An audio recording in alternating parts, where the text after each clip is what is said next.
The next subject is called How to Love, and it's by your parents. So, if you want to learn how to love better, check this out. Parents can't consciously choose their child, right? Not ordinarily, a parent can't choose their child. Yet, whatever child they get, they love. If you look deep into just that I've said, it's going to tell you everything else I'm going to say. A parent can't choose their child ordinarily, but whatever child they get, they love. Even if the child starts out cute, clever and cuddly, then ends up being rude, ignorant and criminal, the love remains. They start out cute, cuddly, all wonderful, and then they're just ignorant, shouting back, cussing, screaming, taking all the money, wasting all the money, criminal. The love still remains chained between the parent and the child. It can't break it. There's only one type of love. And I've said this a few times to you. There is only one type of love. There are not different types of ways of loving. Love is love. So if you're trying to figure out what love is, it's being more forgiving, more understanding, more generous, more selfless, more caring, so that your love remains like your parents. Sure, parents mess up a lot too, but through the pangs of love, and love, remember, love is a pang. There's one good way of describing what the feeling of loving someone, it's a pang. It's just, you just got to do a thing. Whether it's call them, whether it's meet them, whether it's see them, whether it's hold them, whether it's hug them, it's a pang. You just can't negotiate with a pang. It has no interest in talking about it. A pang is a pang, it's going to get you. And that's what parents go through, pangs. And they can't negotiate with them. They just have to do that thing for the kid. And conscious effort. The other thing that parents do is they have to go against their own, they don't like your behavior, and yet they have the pang and they consciously do the thing that they're supposed to do by love. They make effort when they don't want to make effort. They pull back, trying to do the right thing by love. Now I know some of you, all of us, sometimes will look at our parents and we'll see a whole lot of mistakes. But let it go. That's all. Just let it go. I hope that we all one day learn to be as good as our parents tried to be or were at loving. I hope that one day we all learn to be as good as our parents tried to be or were at loving. Now, try applying this thinking of love and how it works with them to all your relationships. Now I've said there's not different types of love. Love is love. You try applying that way of thinking, that conscious effort, and that dedication and devotion to all your relationships. And you see that your parents were teachers of love. They were teachers of love. Whether it's your boy-girl relationships, your girl-girl relationships, your boy-boy relationships, whatever it is that you have your relationships as. Or any relationships for that matter. Apply their thinking. Apply their behavior. It's not about rejection, perfection, or selection. It's about being better at loving. And I think your parents know more than they let on, and they probably have a lot of lessons to teach us. And those of you that are parents will know this for sure, is what sacrifices. I always say to people who have problems with their parents, I have some young people, and especially the teenagers and early 20s, I say to them, listen, you can't begin an account of what your parents have done for you. You can't begin it. You can never total what your parents have done for you because you are not even conscious. So you do not have a right to be disrespectful to them. You have a right to talk to them. You have a right to question them. You have a right to lose your temper once in a while. It's normal, you're human.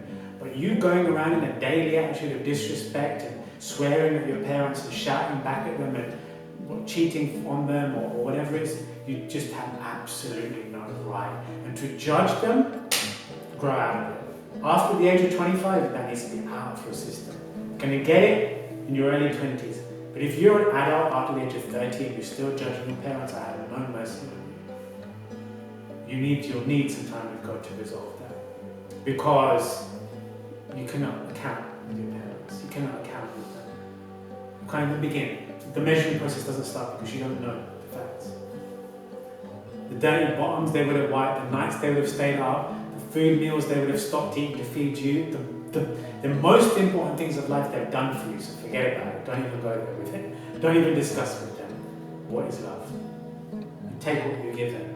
And if the minimum they've given you is they've fed you, they've fed you. That's more than many people on this planet have had in their entire life, is they fed you. I think there's a lot to be said for parents. I think there's a lot to be said. And I think those of you that are parents, you should relax, give yourself a pat on the back, relax, take some exhalations, know that you're doing a good job, and that to forgive yourself for what you can't do, and also to daily pray for your children that God's energy is also looking after them in your absence, and the rest you've done the very best you can do, and continue to improve. I come to this word over and over again in yoga and in life, and it's compassion. And we just come back to love again. If a child has suffered from having bad parenting, it's for that child in this life to develop the wisdom and the compassion to understand that situation. I don't know why it happened, and it's not nice. Completely agree. But there is something in that child who's gone through that to be able to look back at that parent and say, well, they must have gone through something. And maybe I'm in this position to understand that individual, what they've suffered. I've always talked about not judging people by their front story, but their back story. And it's for that child to understand what has happened there, to have the compassion of, saint-like compassion they would need in some cases. But that's what they're going to need to do. It's their karma to understand what has happened in their parenting. And also, I've often said to people who have lost parents young, I said, this is your chance to find God as your parent.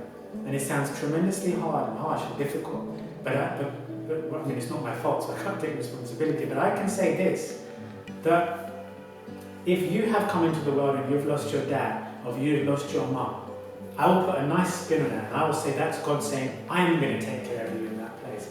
Me, God the Father, will be your father. Me, God, Divine Mother, will be your mother. And I say to the student, this is what you do now. Learn about the Divine Mother. Learn about the Eternal Father and what their principles are, and go and sit with them daily. And God is calling you back. He's saying you don't need a father in this life. You're going to be fine with me. I'm going to take personal care of you. Now I challenge that person to say, right, now you sit there, and that you think there's no hope for you. I'm telling you there's hope. You do the thing I'm telling you to do. Because God has got his eye on you. He's giving you special attention. And you prove me wrong that he's not there. And follow the techniques I'm telling you to do. And prove me wrong he's not there for you. And God will send you another male figure, another female figure. He will look after you. There'll be something there that will supplement the loss of the mother and the father. He doesn't leave us alone. I've been doing 27 years of teaching, and before that, since I was 4 years old, I've been around yoga. And I've seen all the types of cases you can imagine of people. And every time there's somebody, something, some knowledge, some wisdom, some compassion, some good karma, somewhere in that life to compensate for a bad event, a tragic event. God is always taking care. You know what the problem is? Us, our conditional mind. We weep, we weep, we weep.